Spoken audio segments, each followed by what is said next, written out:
What if the very people you called family were the ones quietly dismantling your future? You spend a decade living carefully, saving every cent, sacrificing holidays, friendships, even sleep, all for a dream.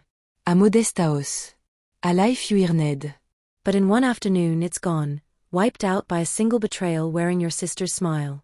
In today's story on Secret Affairs Stories, we unravel the shocking tale of Sophie, a woman whose devotion to family was used as a weapon against her. A woman who believed that love meant giving endlessly, until she realized she was the only one giving. This isn't just a story of money lost or lies exposed. It's a haunting journée through emotional manipulation, identity theft, and generational guilt. But above all, it's a story of rising from the ashes of betrayal. Because sometimes, the most dangerous affairs are the ones within your own home. Stay with us. What you're about to hear will change the way you look at loyalty forever. Chapter 1, Fondation built en sand. Where loyalty and then survival begin. They always say the quiet ones are the strong ones. That strength doesn't come from muscle or volume, but from surviving things no one ever saw. The secret. The silence. The sacrifice. And if you asked anyone who knew her, they'd tell you Sophie was strong. She had to be. Because while other kids were memorizing locker combinations and gossiping about crushes, Sophie was memorizing due dates on utility bills. She was learning to decipher the look on her mother's face when the migraines came, the kind that left her in bed for days, unreachable. She was learning that when Dad drank too much, someone had to lock the front door. And that someone was always her. She was 12 when she first taught herself to cook pasta so Sydney wouldn't go hungry. 13 when she sat on the phone with a bank customer service rep, pretending to be her mother to stop the overdraft fees. 15 when she stopped asking for birthday presents because they never came. And through it all, she told herself, this is what love looks like.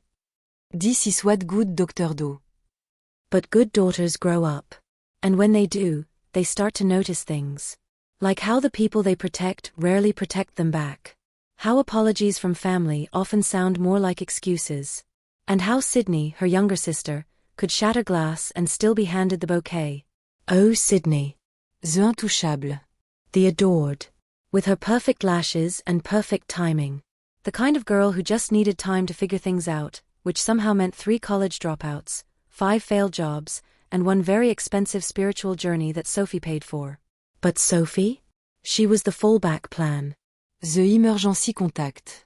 The person who never needed help, because she never allowed herself to. There was no room for failure in her world. No one would catch her if she slipped. So she didn't. Instead, she built. Quietly. Relentlessly. While her friends spent on designer bags and weekend trips, Sophie said no to everything but her dream.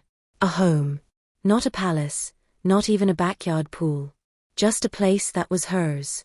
A little square of earth where no one could come in and move the furniture without asking. Every dollar she earned, she tracked. Every overtime shift, every sacrifice. All leading to one number, $50,000. Her house fund. But here's the thing about dreams built on loyalty, they only survive if the people around you don't burn the ground beneath your feet. And Sophie was about to learn. The ones closest to you, they don't always stab you in the back. Sometimes, they smile in your face while doing it. Chapter 2, The Shattered Dream. When the mask sleep, the truth could deepest. The sun had barely set when Sophie pulled into her parents' driveway. She was exhausted. 12 hours of numbers, negotiations, and mind-numbing spreadsheets would do that to anyone. Her back ached. Her eyes stung. But nothing in the world could have prepared her for the scene that greeted her next. There, gleaming under the last light of day, was a brand-new crimson sports car. Sleek. Shiny. Loud. The kind of car that doesn't whisper wealth, it screams it. And spinning around it like a child on Christmas morning, was Sydney. She twirled in her heels, laughing like a starlet in a perfume commercial, blonde hair catching the sunset. Her voice, high and sparkling, floated across the yard. Isn't she gorgeous? She beamed. I got such a deal, the salesman practically gave it to me.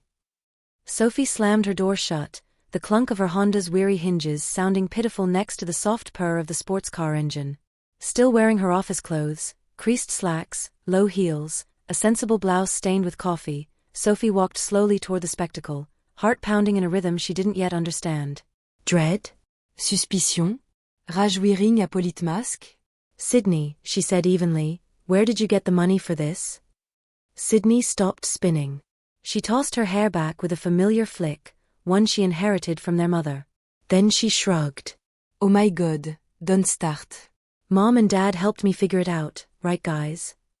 That's when Sophie noticed them, her parents, standing on the porch with flutes of champagne.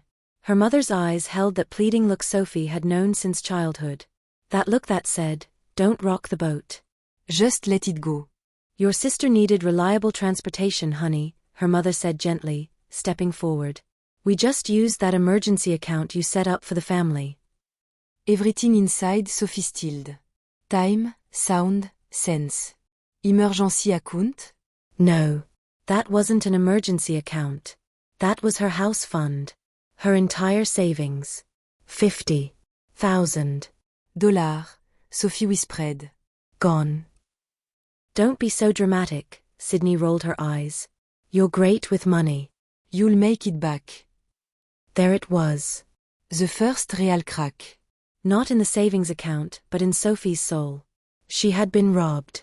Not by strangers, not by hackers or fraudsters, but by the people who shared her blood. And none of them looked even remotely guilty. She stood there, phone buzzing with another overdraft alert, while champagne clinked and laughter rang. Something broke. Not with a scream, but with silence. And then, Sophie walked back to her car, unlocked her phone, and began making calls. Yes. Cancel the joint access. Freeze any linked accounts. Effective immediately.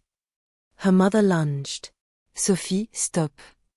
But it was too late. She had already stopped being the family's safety net, and started being her own savior. Later that night, Sophie sat across from Bryce at a bar downtown, barely tasting the whiskey in her glass. You remember when you told me I was enabling them? She asked, eyes distant. Bryce didn't reply. He just reached over and touched her hand. I think I just cut the cord. And outside, somewhere far away, her sister's sports car gleamed like a monument to betrayal. The days that followed were a blur of cold realization and colder actions. Sophie wasn't just angry, she was awakened. She began digging. Quietly. Methodically. The same way she once built her savings, she now built a case. First came the receipts, digital and printed. She combed through her email history, bank statements, financial software backups. Her stomach turned as she noticed subtle transfers, masked by labels like utilities, or repairs, each one bleeding from her so-called emergency account into various household expenses she'd never approved. Then came the forged documents. It started with a loan notification, a bank she never had dealings with. She requested a credit report. What she saw chilled her blood. Multiple credit lines opened in her name. Some maxed out. One already in default. She sat on her couch, laptop open, staring at the screen. Sydney's name was on some of the billing addresses. Her parents' address on others. But the identity? The social security number? The signature? All hers. It wasn't just betrayal anymore. It was fraud. Bryce came over with takeout and that familiar, knowing look. What did you find now? Sophie turned the screen. They didn't just take my savings. They took my identity. He whistled. That's criminal. She nodded slowly. And I'm done protecting them. The confrontation wasn't planned, but it happened like thunder after too much silence. She showed up unannounced at her parents' house on a quiet Sunday. The air was heavy, storm clouds forming. Her father was watching sports. Her mother folding laundry. Sydney sat on the couch, scrolling through her phone, her new car keys spinning between her fingers. Sophie didn't yell. She didn't cry. She placed a stack of papers on the coffee table like a dealer laying down her hand. You know everything. The silence was seismic. The accounts. The loans. The signature. Her father's face turned a shade of pale she'd never seen. How could you? How could you? She cut him off. Sydney scoffed. You're just mad because he got something nice for once. You've always held everything over me. Like you're better. Sophie didn't even blink. I was better. I had boundaries. Now, y have conséquences. She picked up the papers. You have 72 hours to undo everything, pay it back, reverse what you can. After that, I file with the police. Her mother's voice cracked. Sophie, please. We're family. Sophie stared back with eyes forged from every night she went without, so Sydney could have. Exactly. That night, she received 26 missed calls. 11 voicemails. 3 emails begging. 2 threatening. And 1 message from Sydney. If you go through with this, you'll destroy this family. You'll be alone. To which Sophie replied with a single sentence. You destroyed it the moment you decided I was disposable. The next morning, Sophie walked into a police precinct with a folder full of evidence, and a heart no longer willing to excuse betrayal. This wasn't just about money anymore. It was about reclaiming her name, her power, her future. The cracks had spread. But Sophie? She wasn't breaking. She was finally free. Chapter 3, Collateral damage. When justice begins, the past fights back. The trial date was set. And the closer it came, the more unsteady the ground beneath Sophie felt. There was no part of this she hadn't anticipated, except the feeling of loss. Not the loss of money. That part had always felt transactional. But the loss of an illusion. Of family. Of safety. Of the comforting lie that if you just loved harder, gave more, waited longer, they would change. She had been waiting for 29 years. Now she had to walk into court and treat them like strangers. Preparation for the hearing consumed every spare hour. She met with the assistant district attorney every few days. They practiced testimony, reviewed documentation, strategized around Sydney's anticipated counterclaims. Sydney had, unsurprisingly, hired a high-priced lawyer and filed a civil countersuit for defamation and emotional distress. Classic projection, Eliza muttered. They light the fire, then cry when you hold the extinguisher. Sophie almost smiled. She thinks if she yells loud enough, the truth will go quiet. But Sophie wasn't going quiet anymore. The night before court, Sophie dreamt she was back in her childhood kitchen. Sydney sat at the table, cutting pictures out of magazines while their mom dozed off on the couch. Sophie made dinner. Boiled pasta. Set 2 plates. Only, there was no food. Just empty plates. And Sydney looked up and said, You never gave me enough. Sophie woke up in a cold sweat. Court was cold. Stérile. Impersonal. And somehow, still intimate in its cruelty. Her parents sat behind their lawyer, both dressed in conservative colors. Her mother looked tired. Her father avoided her eyes. Sydney? She wore white. Like a bride. Or a martyr.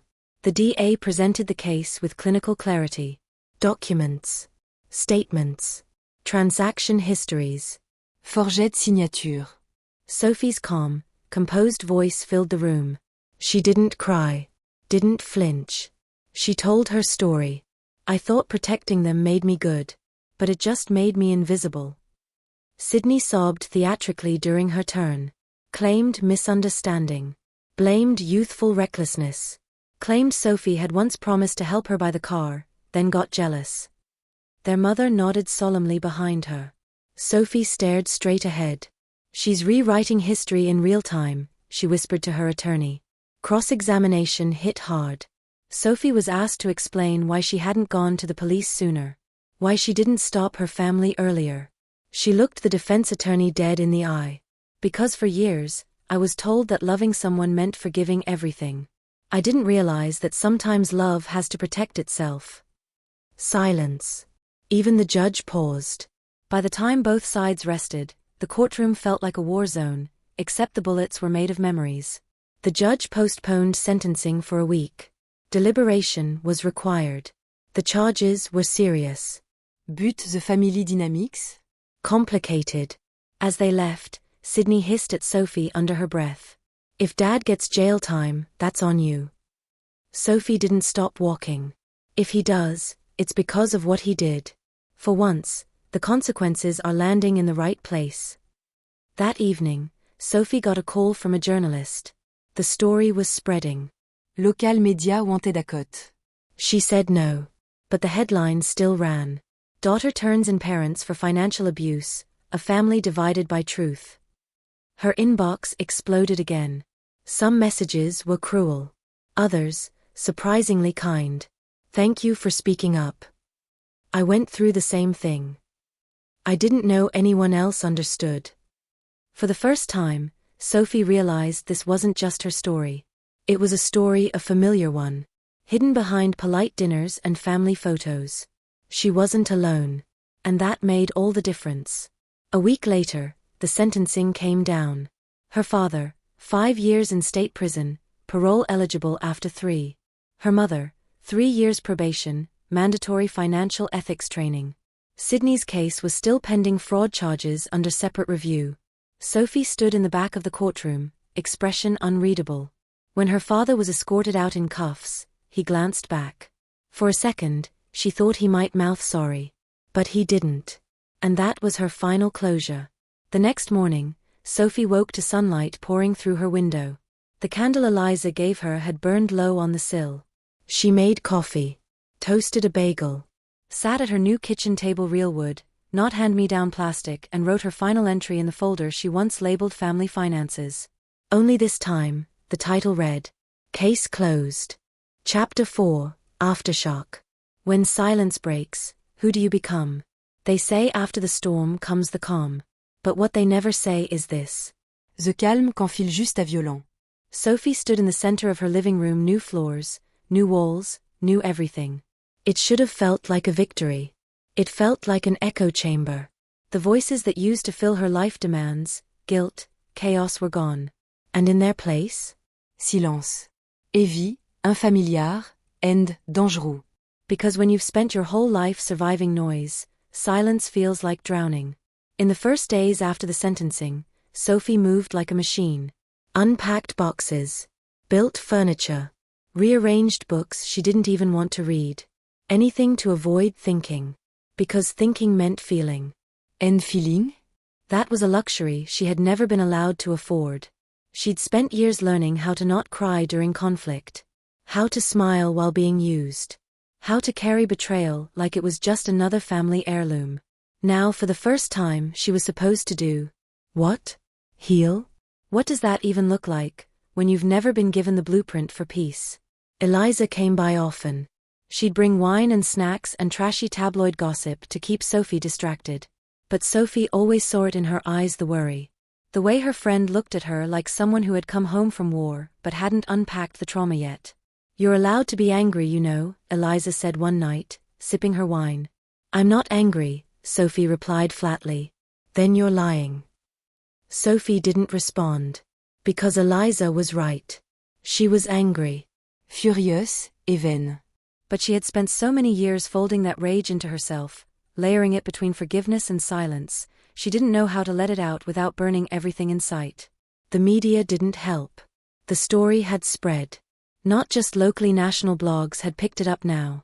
Daughter exposes family fraud, parents jailed. Financial whistleblower or vengeful sister. Inside the scandal. Sophie's inbox overflowed with interview requests, opinion pieces, hate mail, praise, GoFundMe links from Sydney sympathizers, and even a podcast offer from a true crime host. She ignored them all. Until one email stopped her cold. Subject line, I was you. It was from a woman in Arizona.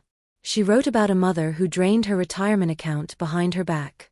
A sister who used her credit to buy furniture and left her with the debt.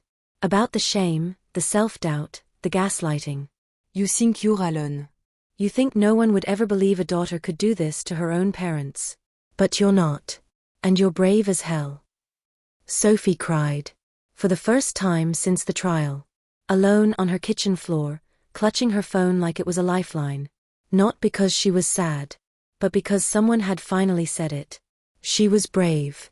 Not broken. No tiartle. Not dramatic.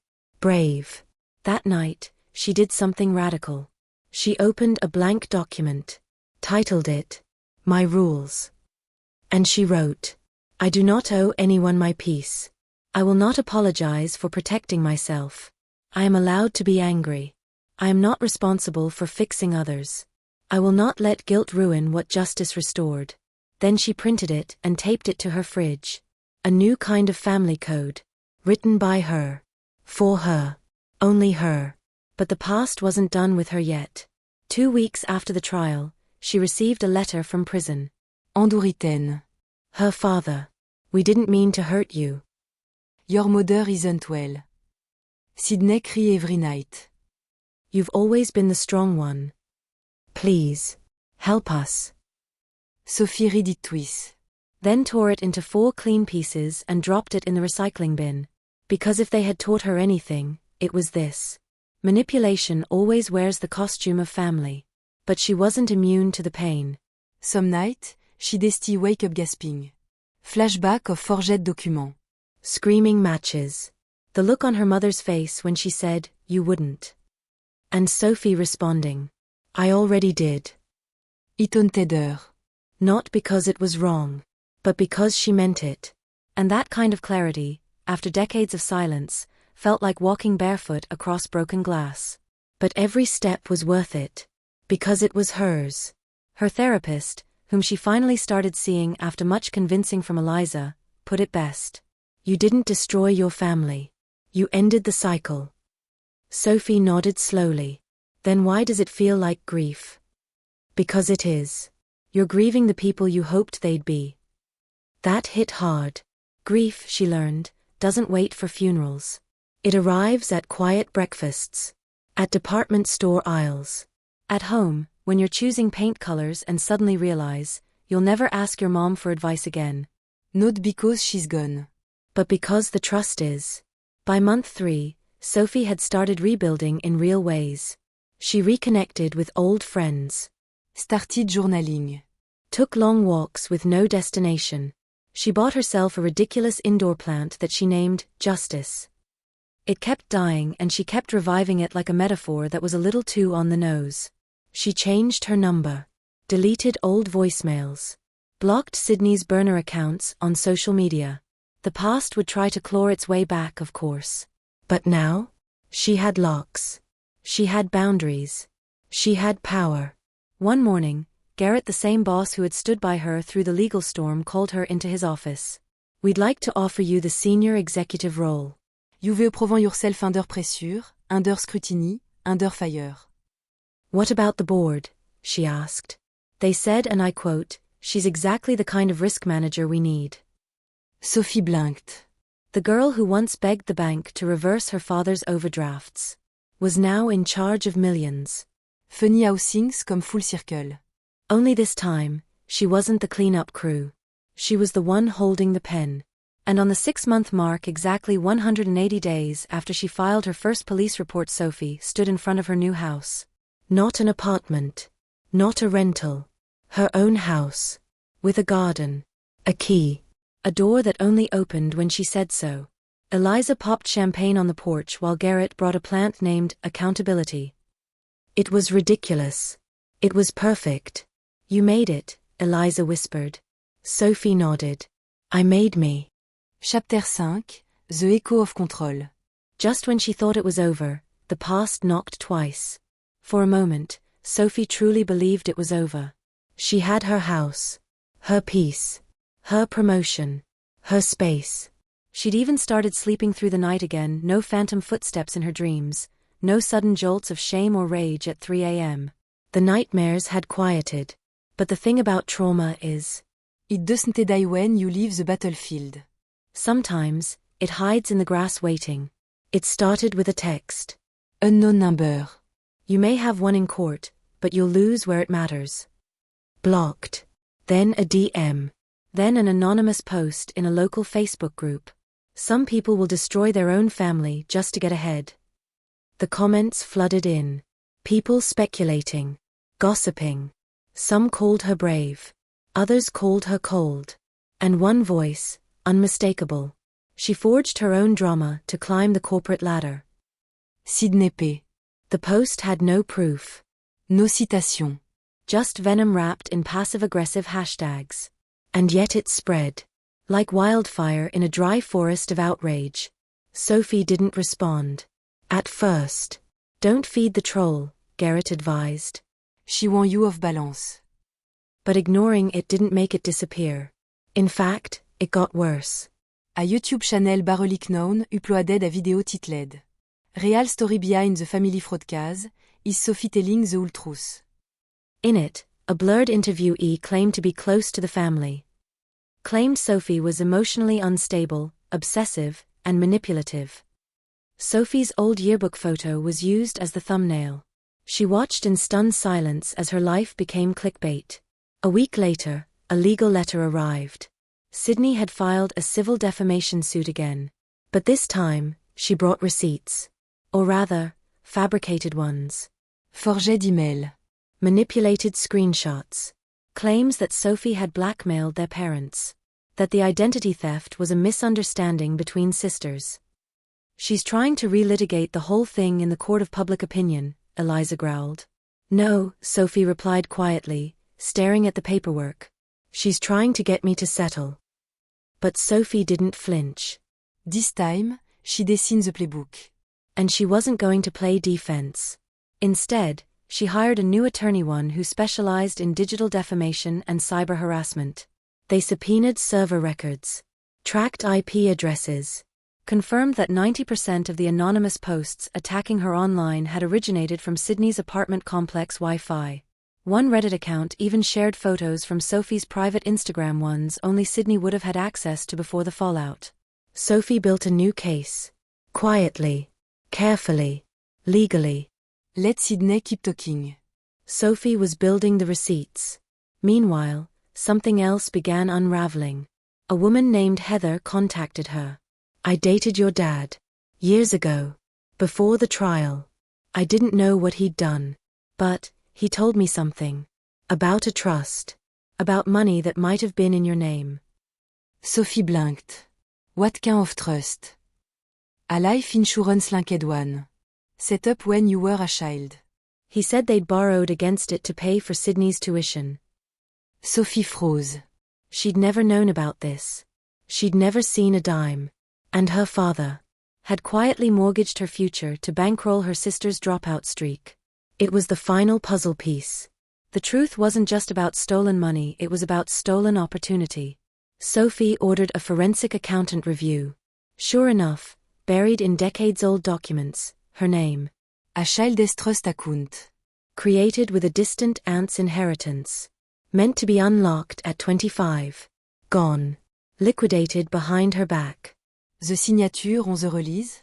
Forged. The bank officer who approved it? Now retired.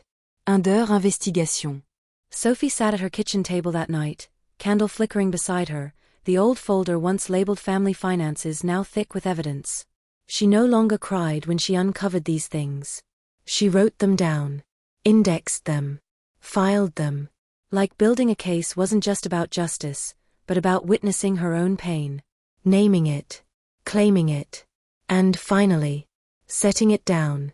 In court, during the hearing for Sydney's civil countersuit, Sophie didn't flinch. Her lawyer laid out the digital forensics. The IP logs. The malicious campaign. The fabricated documents. And then, they dropped the trust revelation. It was like oxygen being sucked from the courtroom. Sydney looked stunned. Their mother present again shrank into herself. The judge stared at Sophie for a long moment. Ms. Price, he said. You've brought receipts most never think to collect. It's clear to this court, you're not out for revenge. You're defending your life. The case was dismissed.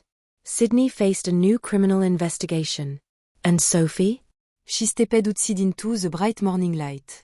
No cameras. No applause. No champagne. Just freedom.